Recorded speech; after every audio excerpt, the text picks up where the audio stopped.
5 बरस का सौदा किया है तो एक दिन का कितना भाई 5 रुपया। 5 रुपया 16 पैसा।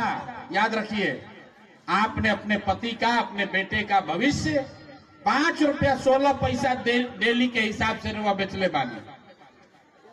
आप बताइए, आप यहाँ छठ का 3 दिन आदमी व्रत रख रहा है कि हमारा पति का, हमारा बच्चा का भला होगा, और 5 रुपया में आपने अपने पति को मजदूर बना दिया, उसको मजबूर कर दिया कि अगला 5 वर्ष। अब छठ में, ईद में कोई घरे आएगा तो साल में एक बार मुंह देखिएगा, सालों भर आप उसका मुंह नहीं देख सकते। कोई वहां बीमार पड़ जाए, छटपटा के रह जाइएगा, उसको जाकर देख नहीं सकते हैं। आप जब से वोट दिए उसके बाद 50 से ज्यादा लड़के मर गए। भगवान न करे आपके साथ कोई ऐसा दुर्घटना हो जाए। 50 से ज्यादा नौजवान अलग अलग राज्यों में मजदूरी करते हुए मर गए। कोई नाम लेने वाला भी नहीं है, लाश लेकर आने वाला भी कोई नहीं बचा। और आपके गांव इलाका में भी आप सुने होंगे, कोई बाहर गया, गुजरात गया, तमिलनाडु गया, बीमार पड़ गया, गिर गया, हाथ पैर कट गया। 3 वर्ष से यही बात समझा रहे कि भाई 10-15 हजार रुपया का रोजगार यहीं पर हो जाएगा, हर महीना मिल जाएगा। हम लोग परिवार लाभ कार्ड भी बनवाए। ये देखिए कार्ड है, सरकार बनेगा तो हर महीना जैसे बैंक से रुपया निकलता है वैसे आपको 15 हजार का रोजी रोजगार हो जाएगा।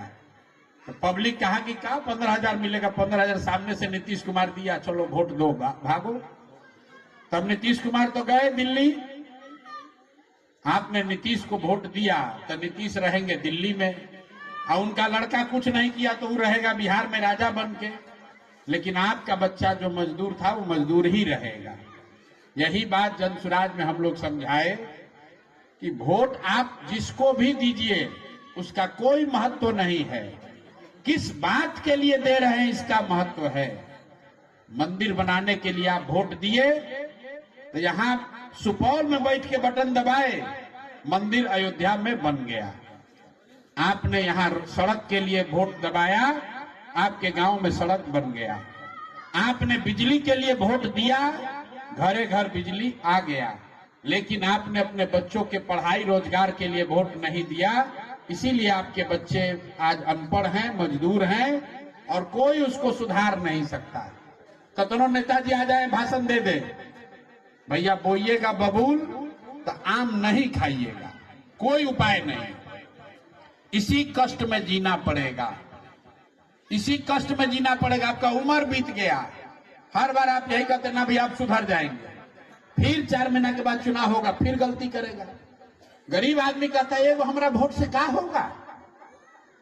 जिससे पूछते महिला से हम पैदल चलते थे, ए चाची वोट किसको दिए? बे एगो वोट से हमारा क्या होगा, गौवा भर जिसको दिया उसी को दे दिए।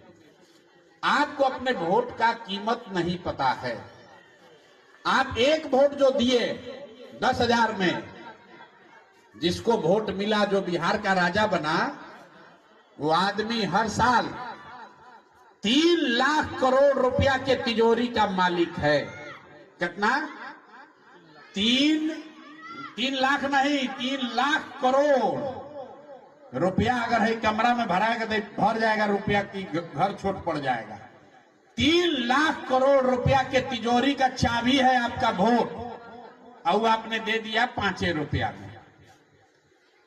तो 100 रुपया का सामान अगर 10 रुपया में बेचिएगा तो नुकसान आपका होगा कि नहीं होगा? चाहे हमको बेचिए, चाहे नीतीश को बेचिए। तो गरीब आदमी को वोट का कीमत ही नहीं मालूम है। कहता है भैया एगो हमारा वोट से क्या होगा, लाइन लगा। जीविका दीदी लोग बोला है दे दो नीतीश को दे दो, तो सब दे दिया। कहा 10,000 रुपया मिल रहा है। मेरे भाई, वोट का कीमत समझिए। आपको गरीबी से निकलने का वही रास्ता है, वोट से ही निकल सकते हैं बाहर, ठीक, और दूसरा कोई उपाय नहीं है। आपके पास खेत है नहीं, फैक्ट्री है नहीं, कैसे गरीबी से दूर निकलिएगा? वोट आपके हाथ में बहुत बड़ा हथियार है, लेकिन जब वोट आया तो आपने वोट बेच दिया, इसीलिए आपका दशा नहीं सुधरेगा। हम बात बहुत कड़वा कहते हैं, यहाँ जितना लोग बैठा है, अब कोई आ जाए, प्रशांत किशोर आ जाए कि भगवान आ जाए, अब आपका जीवन न सुधर सकता है। अब आप पढ़ लिख के डॉक्टर इंजीनियर नहीं बन सकते हैं, आपका उम्र बीत गया। हमारा उम्र है 49 वर्ष, 47 कह रहे थे। आधा से ज्यादा जिंदगी तो हमारा बीत गया, कितना दिन जिंदा रहेगा। अब आप पढ़ लिख कर डॉक्टर इंजीनियर नहीं बन सकते हैं, लेकिन अभी से भी सुधर जाइएगा तो कम से कम आपका बाल बच्चा, आपका जो कष्ट आप भोगे हैं वो आपका बाल बच्चा नहीं भोगेगा। और नहीं जाति धर्म पर 5 किलो अनाज के लिए वोट देते रहिएगा।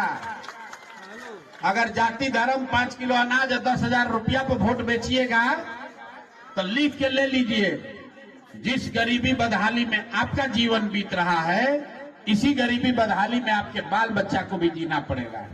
ये मुन्ना जी अभी कह रहे थे हमारे बाबा के बारे में, तो हमारे में और आपके बच्चे में क्या फर्क है? एक ही फर्क है, हमारा माँ बाप ने हमको पढ़ाया है, आपने अपने बच्चे को नहीं पढ़ाया है। हमारे माँ बाप भी हमको नहीं पढ़ाते तो हम भी गुजरात के फैक्ट्री